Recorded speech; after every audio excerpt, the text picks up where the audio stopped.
rồi càng có nhìn nó bà đi lâu đúng rồi càng có mẹ thêm bí đó để trả lâu đi lâu trả ta đã nạp á khá mà xoay càng có bộ trẻ sự bí sẽ đi lâu trả đấy miêu miêu sự đau là đi lâu để sự bàn là đi lâu để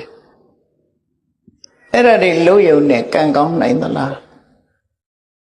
ဒီကနေ့ခေတ်မှာတောင်မှပဲ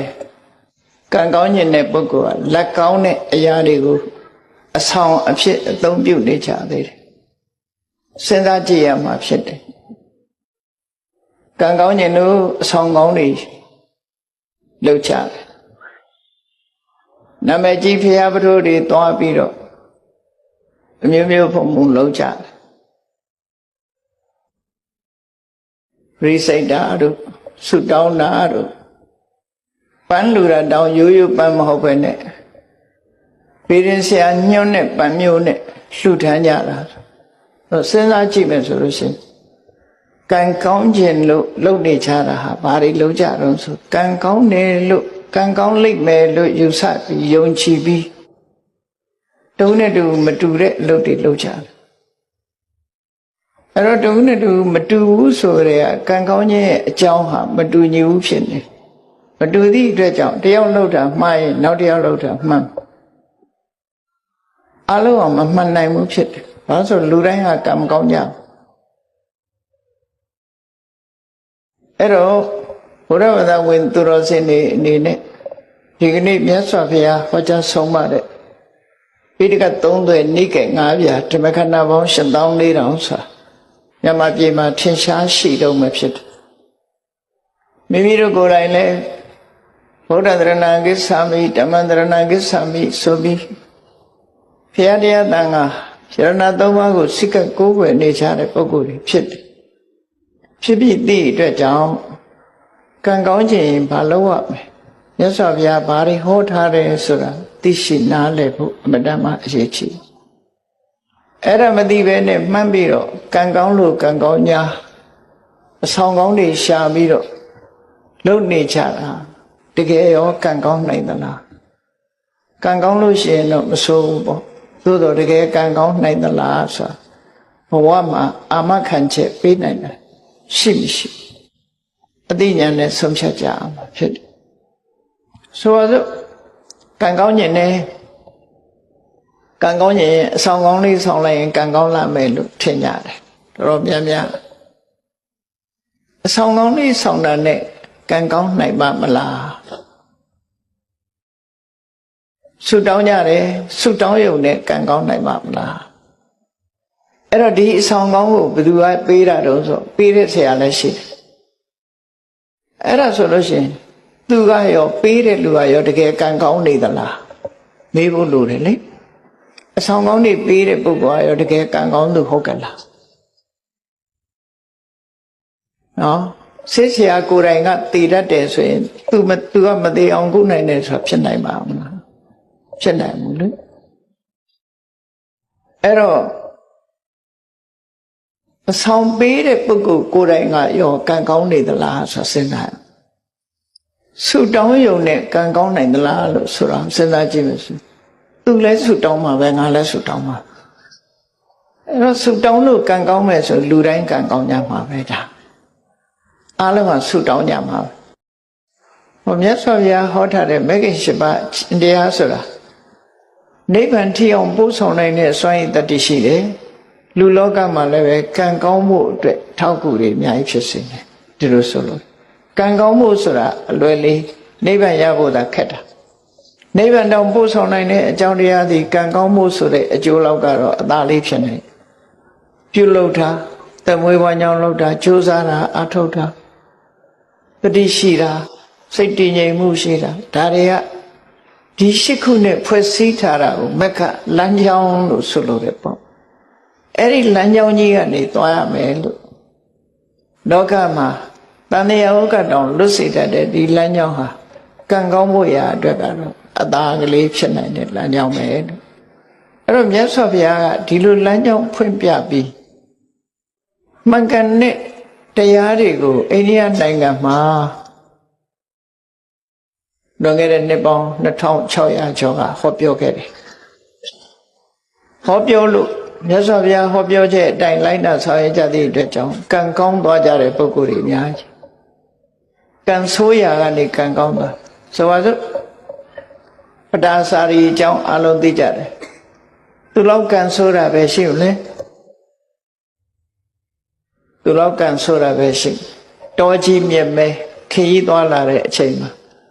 လူမမဲအရွယ်သားကလေးတယောက်အာကိုရတဲ့လင်းယောက်ျားနဲ့အတူလာအဲ့ဒီမှာလမ်းမှာပဲမီးဖွားတဲ့အချိန်ကလည်းတကယ်ကိုမိုးကအကြီးကျယ်ရွာနေမိုးခိုကြမရှိဘူးတစ်ပင်အောက်မှာသူကိုယ်တိုင်က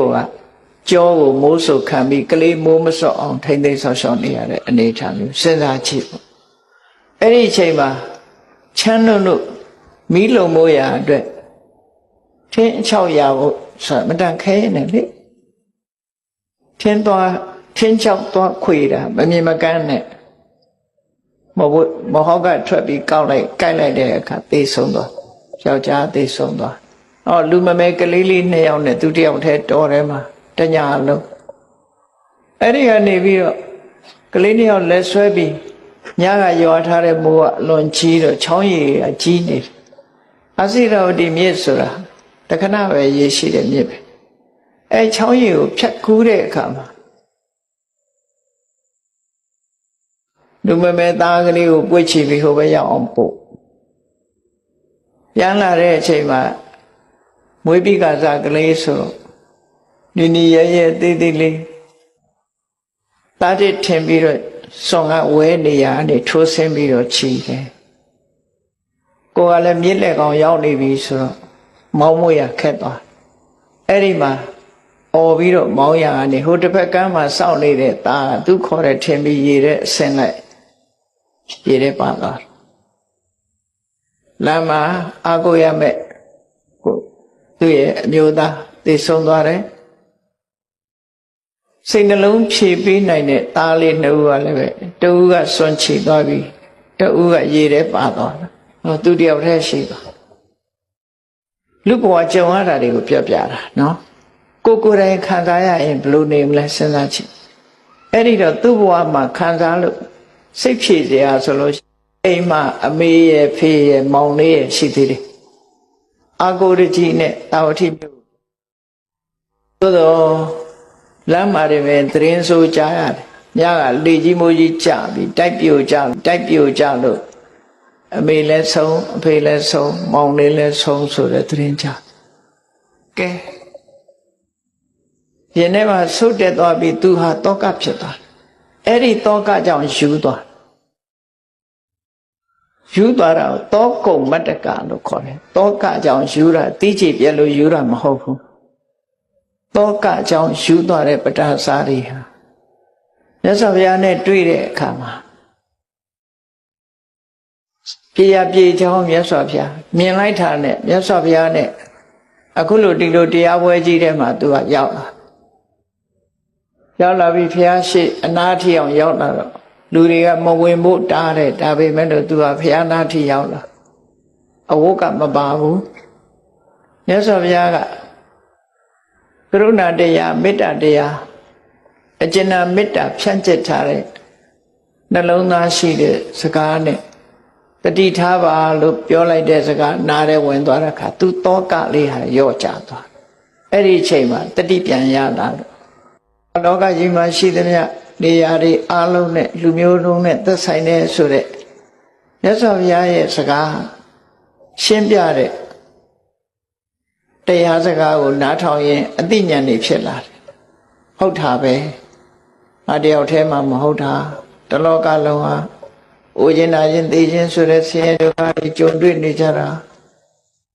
စဉ်းစားတတ်လားစဉ်းစားဉာဏ်ကမှတောကကိုဖယ်နိုင်တာဖြစ်တယ်အဲ့ဒီချိန်မှာသူတောကရောကြသွားပြီနောက်ဆုံးမှာယဟန်ဘဝရောက်သောတပန်ဖြစ်တရားဆက်ကျင့်တော့ယဟန္တာမဖြစ်သွားတယ်ကြည့်လေလမ်းစဉ်မှန်ကန်တဲ့အမြင်တွေ့လိုက်တဲ့အခါမှာကံဆိုးတဲ့ပတ္တစာရီကကံကောင်းသူမှဖြစ်သွား ကိုယ်ရဲ့ချမ်းသာတဲ့လူတွေဟာအဆောင်ကောင်းလို့ချမ်းသာနေကြတာလားစီးပွားရေးအောင်မြင်နေတဲ့ပုဂ္ဂိုလ်တွေဟာအဆောင်ကောင်းလို့လားမေးကြရှိတယ်လေသူတို့ဘာတွေကောင်းလို့ချမ်းသာတာလဲဆိုတာမြတ်စွာဘုရားဟောတဲ့အခါကျရှင်းတော့ဘုရားဘာသာဖြစ်ပြီးတို့တွေဟာကံကောင်းခြင်းလို့ရှိရင်ဘာလို့အမဲဆိုတာထိထိချာချာမတိချပဲနဲ့ဆူတောင်းတာဟာကံကောင်းတယ်လို့ထင်တယ်အဆောင်ကောင်းဆောင်လို့ရှိရင်ကံကောင်းတယ်လို့ထင်တယ်ကြံပင်ဆိုင်ရဲ့အကြံစီအောင်တယ်လို့လည်းပြောကြတယ်ဂျင်းဆိုင်တဲ့အခါမှာချက်ချင်းကြီးပွားတယ်လို့လည်းပြောကြဒါတွေဟာဟုတ်ကဲ့လားအများကြီးပဲအကုန်လုံးတော့မပြောချင်ပါဘူးနော်ရေတရားဆိုတာအများကြီးပဲလုပ်နေကြရှေးတကုံဘုရားပေါ်တက်ကြည့်စနေတော်ကဘုရားစနေသားသမီးတွေလာပြီးရေလောင်းတဲ့မွန်းနေတနင်္ဂနွေတော်ကဘုရားတနင်္ဂနွေသားသမီးတွေလာမောင်းဘာလုပ်ကြတာတော့လို့မင်းကံကောင်းခြင်းလို့လုပ်နေကြတာအဲ့ဒါတွေဟာကံကောင်းနိုင်သလား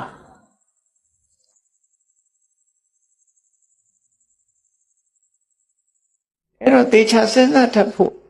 လိုအပ်တယ်လို့ဆိုမြတ်စွာဘုရားကစဉ်းစားဖို့ပဲဟောတာတရားအဲ့တော့မြတ်စွာဘုရားဘုန်းကြီးတို့ဒီလိုခေါ်လိုက်လို့ဗီရင်ဆရာတွေထိခိုက်သွားတယ်ဆိုလို့ရှိရင်ထိခိုက်အောင်ပြောတာမဟုတ်ပါဘူး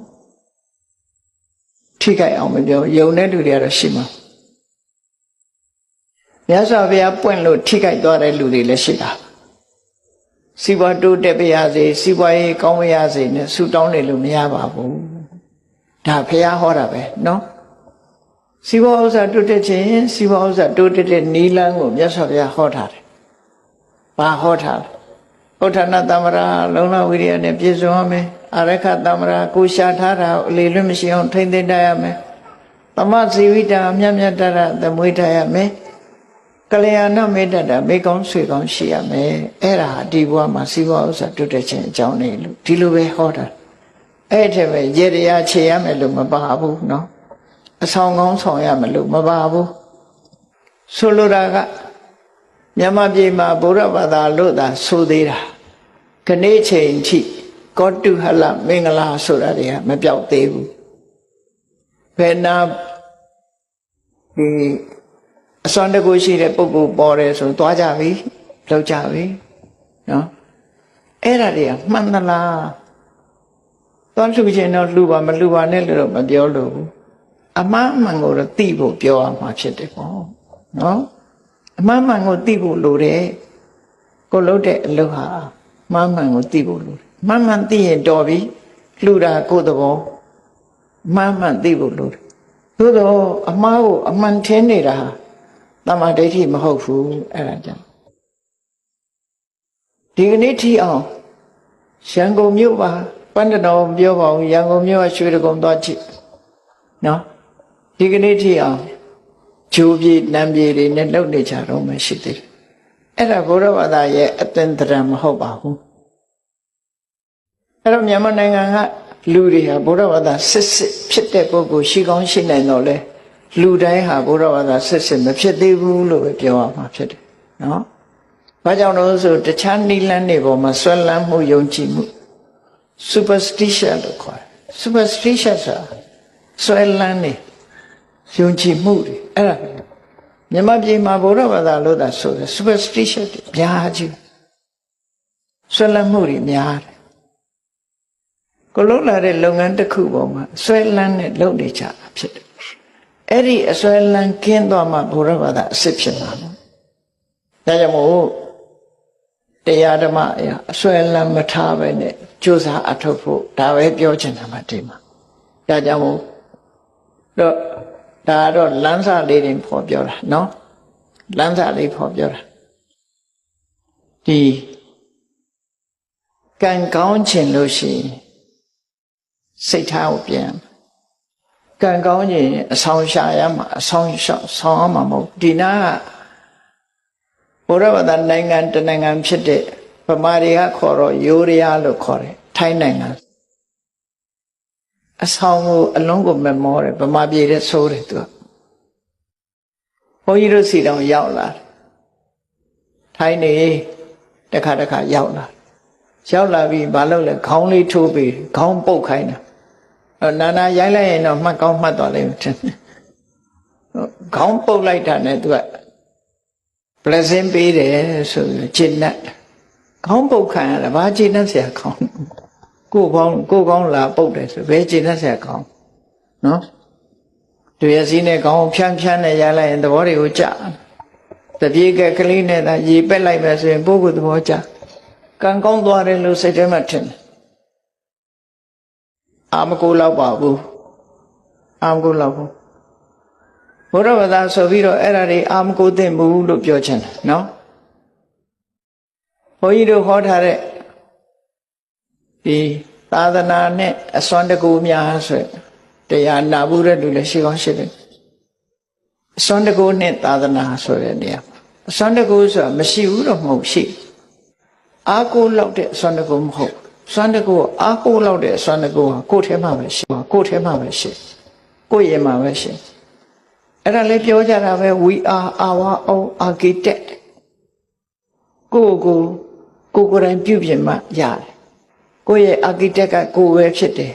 ကိုယ်ဘဝကိုယ်ပဲပုံဖော်ရမယ်သူများပုံဖော်တာမဟုတ်ဘူးဘာသာတွေကိုလိုက်ကြည့်လိုက်မယ်ဆိုရင်ဘုရားသခင်အလိုတော်ကြဆိုဘာသာတွေဟာအများကြီးနေဘုရားသခင်အလိုတော်ကြဆိုပြီးတော့တရားစဉ်းစားကြည့်လို့ရှိရင်အသိဉာဏ်ကိုထိတ်တန်းမတင်လို့အဲ့လိုဖြစ်တယ်အလုံးကအသိဉာဏ်ကိုထိတ်တန်းတင်စေခြင်းနဲ့ဟုတ်မှုစဉ်းစားမြတ်စွာဘုရားကတော့စဉ်းစားခိုင်းတဲ့အကုန်လုံးသူပြောတာတောင်မယုံနဲ့အောင်စဉ်းစားလို့ခိုင်းတာသူ့ကိုလည်းဝေဖန်ခိုင်းတယ်တရားကုံတော်6ပါးတဲ့သိတယ်မဟုတ်လားတန်ဒိဋ္ဌိကိုယ်တိုင်မြင်နိုင်တယ်ကိုယ်တိုင်သိနိုင်တယ်သို့တော့ကိုယ်တိုင်သိဆိုလူတိုင်းသိလားလို့ဆိုပစ္စတံဝေရိတဘောဝိညုဟိပညာရှိမှသိမှာအသိဉာဏ်ရှိဖို့လိုတယ်အဲ့ဒါကြောင့်မလို့မြတ်စွာဘုရားဟောတဲ့ဟာအဆုံးအမစကားသာလင်ဖြစ်တယ်အဲ့ဒီအဆုံးအမစကားဟာမှန်ကန်တဲ့အဆုံးအမစကားဖြစ်လို့နားထောင်ရုံတက်တဲ့နဲ့မပြီးပါဘူးဆေးနဲ့အလားတရန်တူတယ်ဆေးဆိုတာတောက်မှအကျိုးရမှာဖြစ်တယ်ညွန်ကြားထားတဲ့ဆေးကိုတောက်ဖို့လိုတယ်လို့ပဲမြတ်စွာဘုရားရဲ့အဆုံးအမဆိုတာလဲဘာလဲလို့မေးလို့ရှိရင်မလုပ်ရမှနဲ့လုပ်ရမှာဒီနှစ်ခုပဲပြောတာနော်မလုပ်ရမှနဲ့လုပ်ရမှာဒီနှစ်ခုပဲပြောတယ်ကိုသားသမီးကိုဆုံးမတဲ့မိဘတွေအခုဒီထဲမှာမိဘတွေအများကြီးပါတယ်သားသမီးကိုဆုံးမတာ2မျိုးပဲဆုံးမတာကိုယ့်ကိုယ်လည်းစဉ်းစားကြည့်တို့ဆုံးမတာ2မျိုးတည်းဆိုတာဟုတ်လားလို့ဒါမလုံးနဲ့ဒါလုံးဒီလမ်းမသွားနဲ့ဒီလမ်းသွားဒါပဲမဟုတ်လားမလုပ်ရမှနဲ့လုပ်ရမှဒီနှစ်ခုပဲပြောတာပဲအချင်းချုပ်လိုက်လို့ရှိရင်မလုပ်ရမှနဲ့လုပ်ရမှဒီနှစ်ခုပဲပြောမြတ်စွာဘုရားကလည်းဆုံးမတယ်ဆိုတာဒါပဲပြောတာဒါမလုံးနဲ့ဒါလုံးမလုပ်ရမှနဲ့လုပ်ရမှဒီနှစ်ခုပဲပြောအဲ့ဒီနှစ်ခုသေးသေးချာချာနားလည်ပြီးတော့ကံကောင်းကျင်လို့ရှိရင်မလုပ်ရမှကိုရှောင်လုပ်ရမှကိုလှုပ်ဆောင်ဟောတာကံကောင်းခြင်းအကြောင်းပဲဖြစ်တယ်နော်စေရနာကောင်းလင်ကံကောင်းသည်လို့ပြောတာဟာကစေရနာတစ်ခုတည်းကိုဥတည်ပြောတာအခုဒီကနေ့ညမြတ်စွာဘုရားဟောတဲ့တုတ်တန်တစ်ခုအရာကံကောင်းအောင်တို့ဘာတွေလုပ်ရမလဲကြည့်မြတ်စွာဘုရားကကံကောင်းခြင်းလင်စိတ်ဓာတ်ကိုပြင်တဲ့ကိုယ်စိတ်ဓာတ်ကိုပြင်ရမယ်စိတ်ဓာတ်ပြင်ရမယ်ဘာတွေပြင်ရမလဲကံကောင်းတဲ့ဆိုတာဘာလဲကိုယ်တဏ္ဍာမှာကောင်းတဲ့ကံဆိုတာဟာကောင်းကျိုးချမ်းသာပေးမှကံကောင်းတယ်လို့ခေါ်တာလေကံဆိုတာ2မျိုးပဲရှိတယ်ကုသိုလ်ကံနဲ့အကုသိုလ်ကံကုသိုလ်ကံဆိုတာကောင်းတဲ့အပြစ်ကင်းပြီးကောင်းကျိုးချမ်းသာတွေကိုပေးတာကိုကုသိုလ်ကံလို့ခေါ်ပြီးတော့အကုသိုလ်ကံကြတော့အပြစ်ရှိပြီးတော့ဆင်းရဲတဲ့အကျိုးကိုပေးတာကိုအကုသိုလ်ကံလို့ခေါ်တယ်အဲ့တော့ကံကောင်းဆိုတာကုသိုလ်ကံကိုပြောပြီးကံဆိုးဆိုတာအကုသိုလ်ကံကိုပြောတယ်နော်လောကလူတွေကကံဆိုးကံကောင်းကိုကုသိုလ်အကုသိုလ်ကံမပြောဘဲနဲ့ထီပေါက်ရင်လည်းကံကောင်းတယ်လို့စီးပွားဥစ္စာတက်လာရင်လည်းကံကောင်းတယ်လို့ထင်အဲ့ဒါတကယ်ကတော့ကံရဲ့အကျိုးသာလည်းဖြစ်တယ်ကံကောင်းတာမဟုတ်သေးဘူးနော် တယောက်တယောက်နှုတ်ဆက်တဲ့အခါတို့ဆူတောင်းတဲ့အခါကျကံကောင်းပါစေပြောကြ good luck ဆိုတာနော်ဗမာပြည်ကလူတွေသာဒီလိုပြောတာမဟုတ်ဘူးဗမာစကားနဲ့မဟုတ်တဲ့အခါကျတော့လေ good luck ပဲကံကောင်းပါစေလို့ပြောကြတာအဲ့တော့ကံကောင်းတာထီပေါက်ရင်လည်းကံကောင်းတယ်လို့ပြောတယ်စီးပွားဥစ္စာတိုးတက်ရင်လည်းကံကောင်းတယ်လို့ပြောတယ်အစည်းတဲ့ကလွတ်သွားရင်လည်းကံကောင်းတယ်လို့ပြောတယ်အဖမ်းမခံရရင်လည်းကံကောင်းတယ်လို့ပြောတယ်အမျိုးစုံပဲကံကောင်းတယ်လို့ပြောတာတွေကအဲ့ဒါဟာဆိုးချိုးကလွတ်မြောက်နေတာကိုကံကောင်းတယ်လို့ပြောတာကံဆိုတာအကြောင်းတရားသာလင်ဖြစ်တယ်အဲ့တော့အကြောင်းတရားကောင်းအောင်လုပ်ဖို့လိုတယ်ဆိုတာမမေ့ဖို့ပေါ့နော်မမေ့ဖို့အဲ့တော့မြတ်စွာဘုရားဟောတာတမပတ္တိဆိုတဲ့သုတ်တံမှာဟောထားပုံလေးကြည့်ကံကောင်းတယ်ဆိုတာကိုယ်တဏ္ဍမှာကုသိုလ်တရားတွေဖြစ်မှကံကောင်းတယ်လို့ပြောလို့ရတယ်ဘာလို့တော့ဆိုရင်အနဝိဇ္ဇဒုက္ခဝိပါကလက္ခဏာအပြစ်ကင်းပြီးကောင်းကျိုးချမ်းသာတွေကိုပေးနိုင်တာကုသိုလ်တရားတဲ့အဲ့ဒီကုသိုလ်တရားကိုယ်တဏ္ဍမှာရှိဖို့ဒါကြောင့်မို့ကံကောင်းခြင်းစိတ်ထားကိုပြင်စိတ်ထားကြတော့ပြင်မွေးရမေ့ကြသတိမထားကြဘူးဘုရားဘာသာဖြစ်ပြီးတော့စိတ်ထားမကောင်းတဲ့လူတွေအများကြီးဖြစ်ဘုရားဘာသာဖြစ်ပြီးမြတ်စွာဘုရားရဲ့အဆုံးအမနဲ့အညီမနေနိုင်မဲနဲ့စိတ်ပုတ်စိတ်ယုတ်တွေနဲ့နေကြတာတွေကအမှန်တမ်းများအဲ့တော့စိတ်ထားကိုဘယ်လိုပြင်ရမလဲလို့ဆိုတာကိုကြည့်မြတ်စွာဘုရားရဲ့အဆုံးအမအပေါ်သို့မဟုတ်ကောင်းတဲ့အလုပ်လုပ်ရတဲ့အပေါ်မှာယုံကြည်မှုစိတ်ဝင်စားမှုနေပါတာကိုအတ္တထသရတရားကိမဲ့ခြင်းလို့ဆိုရလို့လူတယောက်ဟာစိတ်ဝင်စားဘူးဆိုရင်ကိုယ်အိမ်မှာကိုယ်ဝယ်ထားတဲ့ဘုရားကတော်တန်ရှင်းလုပ်ချင်မှလုပ်မှလေစိတ်ဝင်စားပန်းလဲဖို့လည်းစိတ်ဝင်စားဥပုံနေဥပုဆောင်ဖို့လည်းစိတ်ဝင်စားမနဲ့ထားတန်ဃာတွေဆွမ်းလောင်းဖို့ဆိုစိတ်ဝင်စားအဲ့ဒီလိုတရားပွဲရှိလို့တရားပွဲသွားဖို့တရားနာဖို့စိတ်ဝင်စားအဲ့ဒါအတ္တထလို့ခေါ်တယ်အဲ့ဒီအတ္တထဆိုတဲ့မယုံကြည်မှုရှိလို့ရှိရင်စိတ်ကောင်းတဲ့အလုပ်ကိုစိတ်မဝင်စားဘူးဆိုရင်ကံမကောင်းဘူးတဲ့ဒါကြောင့်ကံမကောင်းစေတတ်တဲ့စိတ်မဝင်စားဘူးကောင်းတဲ့အလုပ်ပေါ်မှာစိတ်မဝင်စားဘူးဆိုတဲ့တရားတရားကင်းမဲ့နေတဲ့စိတ်ထားကိုတရားတရားထက်သန်တာနဲ့ပြုပြင်ပေးလိုက်ပါ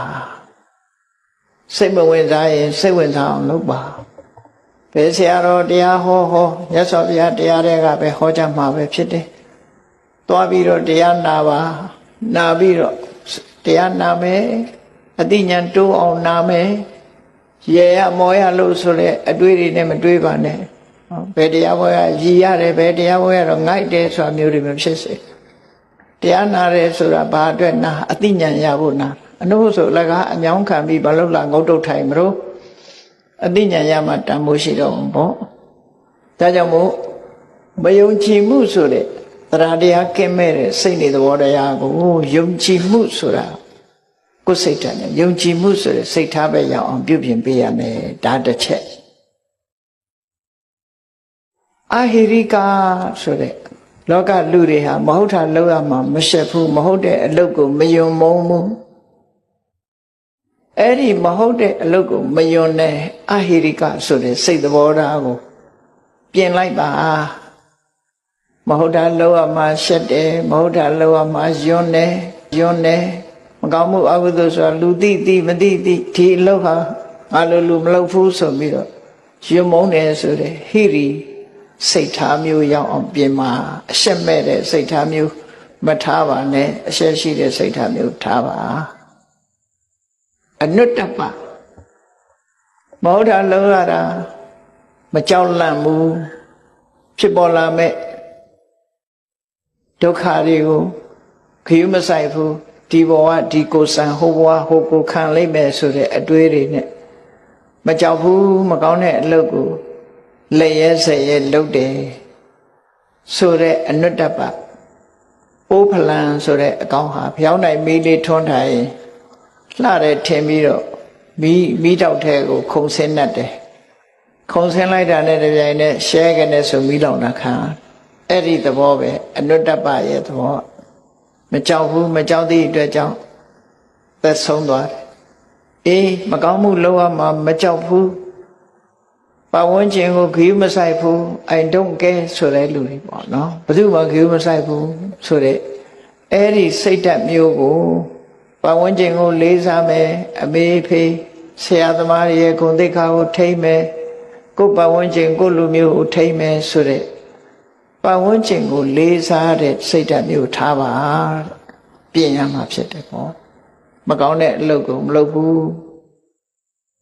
နောက်တစ်ခုကဘာတော့ဆိုလူတွေမှာစိတ်ဓာတ်နှမျိုးရှိတယ်အလုပ်တစ်ခုလုပ်ချင်လုပ်မယ်ဆိုရင်အချိန်ဆွဲတယ်အပြင်းထူတယ်နော်အပြင်းထူတယ်အချိန်ဆွဲတယ်ဆိုဘယ်လိုဆွဲလဲဆိုစောပါသေးတယ်နော်စောပါသေးတယ်စောနေတဲ့အချိန်ဆိုရင်စောသေးတယ်နော်ရာသီဥတုကအေးလို့ရှိရင်လည်းရာသီဥတုကအေးတယ်အေးလွန်းနေတယ်ပူတဲ့အခါကျတော့လည်းပူလွန်းတယ်နောက်ကျသွားလို့ရှိရင်လည်းနောက်ကျသွားပြီစင်ကြီးလေးတွေပေးပြီးတော့လူဟာအပြင်းထူတတ်တယ်အဲ့ဒီအပြင်းထူအချိန်ဆွဲတဲ့အကျင့်ကိုစိတ်နေသဘောထားကိုဖယ်ရှားပြရမယ်ဘယ်လို့ကိုကစောစီစီရောက်အောင်လုပ်ပြီးတော့ကိုယ်လုပ်ပြီးအောင်ကြိုးစားမယ်ဆိုတဲ့လုံလဝိရိယရှိရနော်အဲ့လိုလုပ်တဲ့အခါမှာစင်ကြီးပေးတတ်တဲ့လူတွေအလူပွဲတစ်ပွဲလူတယောက်ရောက်လာတဲ့အခါမှာဝေယဝိဆလှုပ်ရှားတွေတွေ့တော့ကျွန်တော်အလှပွဲကြီးဝိုင်းလှုပ်ချင်လိုက်တာဗျာဒါပေမဲ့ထမင်းကမစားသေးလို့ဗိုက်ဆာလို့ဝိုင်းတော့ဝေယဝိဆတွေလှုပ်ချင်ပါတယ်ဒါပေမဲ့ဗိုက်ကစားနေသေးတယ်ဆိုအဟုတ်ထင်ပြီးသူထမင်းကျွေးကြထမင်းစားပြီးတဲ့အခါလှုပ်ရှားရှိတယ်လေအများကြီးကျုပ်လှုပ်ချင်တယ်ဗျာဒါပေမဲ့ဗိုက်ကလေးနေတယ်ခုအဲ့တော့ထမင်းစားတော့ကလည်းစားလို့အကြောင်းပြထမင်းစားပြီးပြန်တော့လည်းဗိုက်လေးလို့အကြောင်းပြမလှုပ်တာတူပဲလေအဲ့ဒါအချိန်ဆွဲခြင်းအပြင်းထူခြင်းပဲဖြစ်တယ်လောကမှာနေတဲ့ပုဂ္ဂိုလ်တွေဟာအချိန်ဆွဲခြင်းအပြင်းထူခြင်းဖြင့်ကြီးပွားတိုးတက်မှုမရနိုင်ဘူးတဲ့ဒါကြောင့်မို့ပြင်းရခြင်းအပြင်းထူခြင်းအချိန်ဆွဲခြင်းဆိုတဲ့အကျင့်ဆိုးစိတ်နေသဘောထားတွေကိုပြင်ပြီးတော့ဘာလို့နောက်မဆုတ်ပဲတက်ကြွချိုးစားအထုတ်ပဲဆိုတဲ့လုံလဝိရိယစိတ်နေသဘောထားကိုပြင်မှာအဲ့ဒါဆိုရင်ကံကောင်းလာပါလိမ့်မယ်ကံကောင်းခြင်းအဲ့ဒါလုပ်ဖို့လိုအဆောင်နေဆောင်းမနေနဲ့ဒီတိုင်းနေနော်ကံကောင်းလာလိမ့်မယ်နောက်ဆုံးအရေးကြီးဆုံးကတော့ဘာလို့ဆိုရင်စဉ်းစားဉာဏ်မရှိဘူးဆိုရင်ကံမကောင်းနိုင်ဘူးလုံးတင်တာနဲ့မလုံးတင်တာမစဉ်းစားတတ်ဘူးစီးပွားရှာတဲ့အခါမှာလည်းပဲဒီဆင်ញင်တုံတရားမရှိဘူးဆိုရင်စီးပွားဥစ္စာမဖြစ်ဘူးဆင်ញင်တုံတရားရှိအသိဉာဏ်ကျဲပြန့်စီးပွားအထုတ်မယ်ဆိုလို့ရှိရင်စီးပွားဥစ္စာဖြစ်တယ်တိုးတက်များပြားသွားတဲ့ပုဂ္ဂိုလ်ကစီးပွားဥစ္စာဒီပန္တနောမျိုးကနေပြီးတော့ကပ္ပကုလသမဂ္ဂမှာအတွင်းဝင်ချုပ်ထီအောင်ဖြစ်သွားတာဥတ္တန်ဆိုတာအလုံးသိနေကြသူဟာပြင်းထူနေလို့ဖြစ်တာလားကြိုးစားလို့ဖြစ်တာလားပညာမဲ့ရဲ့တန်းနဲ့ဖြစ်တာလားပညာရှိလို့ဖြစ်တာလားပြောကောင်းပြောကြလိုက်မယ်ဥတ္တန်ကံကောင်းတယ်လို့နော်တကယ်ကတော့ဥတ္တန်မှာအခုလို့အရေးချင်းကောင်းနေရှိလို့ဖြစ်တာဖြစ်တယ်သူဟာအပြင်းမထူဘူးပညာထက်မြက်တယ်မကောင်းတဲ့အလုပ်ကိုရှက်တယ်ဥတ္တန်ရှစ်ပုံလေးတစ်ခုပြောပြမယ်နော်ဗမာဥတ္တန်ဆိုတဲ့အထုပ္ပတိစာအုပ်ကိုပထမအင်္ဂလိပ်လိုရေးတာအင်္ဂလိပ်လိုရေးတဲ့အခါကျတော့စာရေးဆရာမကဥတ္တန်စီသွားပြတယ်စာမှုမှာသွားပြတော့ဥတ္တန်ကကြည့်ပြီးကျွန်တော်မဖတ်တော့ပါဘူးတဲ့ဘာဖြစ်လို့လဲကျွန်တော်တခုပြင်မိရင်ကျွန်တော်ပတ်သက်သွားလိမ့်မယ်ကိုထုပ္ပတိကိုလုံးတယ်လို့ဖြစ်သွားလိမ့်မယ်ကျွန်တော်တခုပြင်မိမှဆိုလို့မဖတ်တော့ပါဘူးလို့ပြောအဲ့တော့အဲ့ဒီမျိုးသမီးကဘာပြောတော့ဆိုရှင်ပြင်မိတယ်ပြင်ကြရှိလဲပြင်လိုက်ပါပေါ့ဘေးကဘယ်သူမှမသိပါဘူးရှင်ပြင်တယ်ဆိုတော့ဘယ်သူမှမသိပါဘူးလို့ကျွန်တော်သိတယ်လေတဲ့သူပြောတာအဲ့တော့သူဟာမဟုတ်တာမလုပ်ချင်ဘူးဆိုရင်စိတ်ဓာတ်မထင်ရှားပဲဘူးလား နော်သူမပတ်သက်ချင်ဘူးဆိုတာကိုဘယ်သူမှသိမသိတာအဓိကမဟုတ်ဘူးသူပတ်သက်နေတာမလုပ်ချင်သူထုတ်ပတ်တိကိုသူရေးတယ်ဆိုတော့သူစိတ်ထဲမှာဝါကြွားတယ်လို့ထင်ကောင်းထင်မိလိမ့်မယ်တချို့ချက်တွေအကယ်၍စာရေးဆရာမကရေးထားတာမပြည့်စုံမှုဆိုရင်သူကဖြည့်လိုက်လိမ့်မယ်ဖြည့်လိုက်လို့ရှိရင်သူဖြည့်လိုက်တဲ့ဟာအမှန်မှန်ဖြစ်စေကမူသူဖြည့်လိုက်သည့်အတွက်ကြောင့်ဝါကြွားတယ်လို့ဖြစ်ခြင်းနဲ့ဖြစ်သွားအဲ့ဒါမျိုးကိုသူကိုယ်တိုင်မပတ်သက်ချင်ဘူးလို့ပြောတယ်ဘယ်သူမှသိတာမှမဟုတ်ပဲနဲ့ဆိုကျွန်တော်သိတယ်လေတဲ့ပြောတယ်တခွန်းပဲပြန်ပြောတော့ကျွန်တော်သိတယ်အဲ့ဒီထုတ်ပတိစာအုပ်ဏိဌာန်ဖတ်ဖူးရင်သိပါလိမ့်မယ်ဒီလိုရေးထားတယ်ဆိုတာနော်အဲ့တော့မြတ်စွာဘုရားဟောတဲ့တရားတော်နဲ့အညပဲမြတ်စွာဘုရားကဟောတယ်လေအေးတိတ်ကွယ်ရမှာမဟုတ်တာတွေလောက်တာလူတွေအထင်ရတယ်ဘယ်သူမှမသိဘူးလို့ထင်ရတယ်တဲ့မြတ်စွာဘုရားပြောတယ်အတ္တတိပုရိသဇာနာတိမင်းသိတယ်လေတဲ့သူများမသိပြီမင်းသိပါမယ်ကွယ်ရမှာကိုယ့်အကိုတိတ်ပုံမဟုတ်တာလောက်တာသူများမသိဘူးဆိုရင်ကိုသိနေတယ်မဟုတ်တာတွေကိုကွယ်ရမှာလောက်တယ်အဲ့ဒီလိုကွယ်ရလုံးလို့မရဘူးတဲ့ကွယ်ရဆိုမရှိပါဘူးတဲ့ဘာလို့လဲဆိုအတ္တတေပုရိသဇာနာတိယတိကာတိဝနာဝမင်းလောက်တာမင်းလောက်တယ်မလောက်ဘူးဆိုတာမင်းကိုယ်တိုင်သိနေတယ်လေကွယ်ရပဲဟုတ်လေဘယ်သူမှမသိဘူးဆိုတာမဟုတ်ဘူးမင်းသိနေတယ်ကိုသိနေတာသိပဲလေရှက်เสียမကောင်းဘူးလားတို့တွေကံကောင်းပြီးကြီးပွားတိုးတက်ခြင်းနဲ့ဆိုလို့ရှိရင်ဝိရိယရှိရမယ်ပညာရှိရမယ်ကိုချင်းတရားကောင်းမွန်ရမယ်ကောင်းတဲ့အလုပ်ပေါ်မှာစိတ်ဝင်စားရမယ်ဆိုတဲ့စိတ်ဓာတ်တွေမိမိရဲ့တဏ္ဍာမှာမရှိသေးရင်ရှိအောင်ရှိပြီးလို့ရှိရင်တိုးတက်ရှင်သန်များပြားခိုင်မာလာအောင်ကြိုးစားအထောက်ကြရမှာဖြစ်တယ်လို့ကိုယ်စီမှတ်သားပြီးကျင့်ကြံပွားများကြိုးစားအထောက်နိုင်ကြပါစေကုန်သတည်း